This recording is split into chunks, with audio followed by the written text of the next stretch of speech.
Assalamualaikum warahmatollahi wabarakatuh.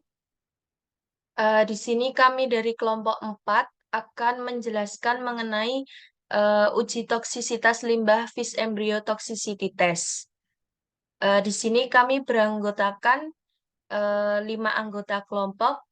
Yang pertama yaitu Amelia Tiara Rizky, yang kedua Anissa Nurrahma, yang ketiga Lutfa Hoiri Niswah, yang keempat Alia Azhar Akbar, dan terakhir yaitu Muhammad Raka Arya.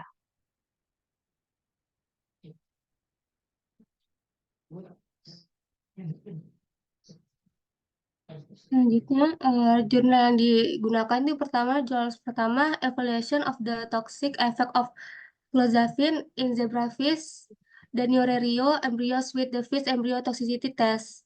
Jurnal kedua yang digunakan yaitu Integrating the Fish Embryo Toxicity Test as Threat Element for Sediment Toxicity Assessment based on the Water Framework Directive Approach.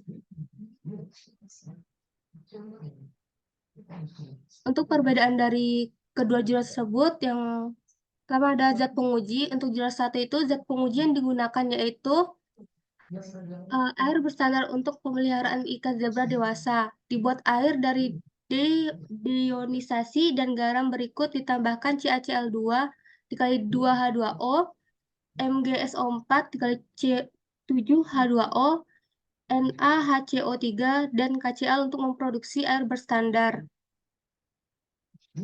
Jurnal kedua, sampel sedimen disiapkan 12 jam sebelum memulai tes. Setiap sumur mikroliter yaitu 24 sumur piring diisi dengan 250 mg asli yang telah dicairkan sedimen, ditutupi dengan 1750 mikroliter air yang dilarutkan. Selanjutnya yaitu ada persamaan.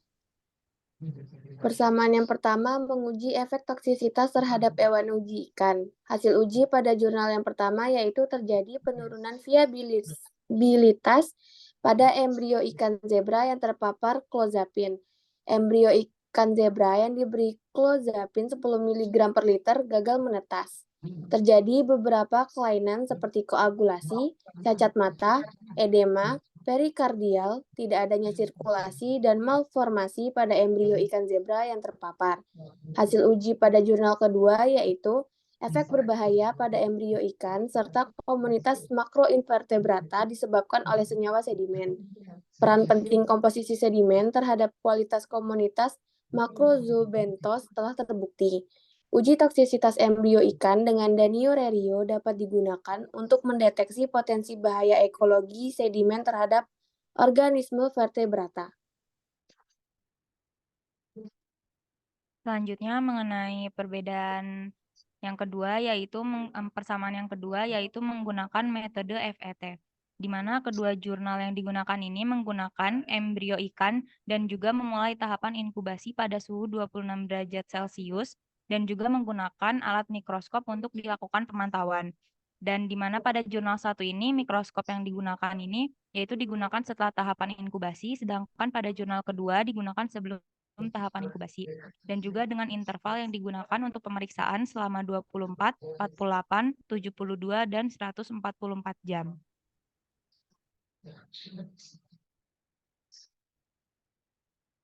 Untuk persamaan selanjutnya, yaitu interval waktu. Untuk jurnal yang pertama ada pemeriksaan sel telur dilakukan dengan bantuan mikroskop stereo pada 24, 48, dan 144 jam pasca pembuahan.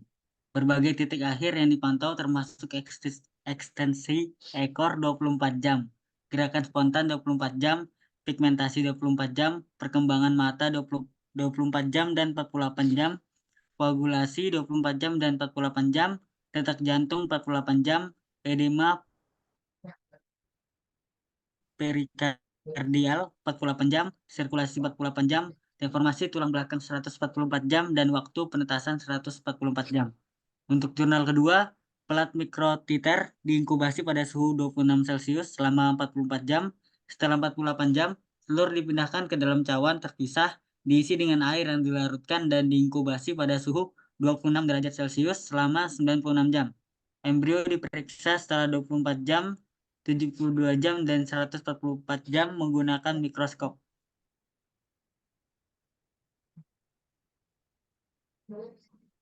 Selanjutnya yaitu suhu inkubasi. Yang pertama, pelat ditutup dengan parafilm dan kemudian disimpan pada suhu 26 derajat Celcius dalam siklus terang atau gelap selama 12 jam.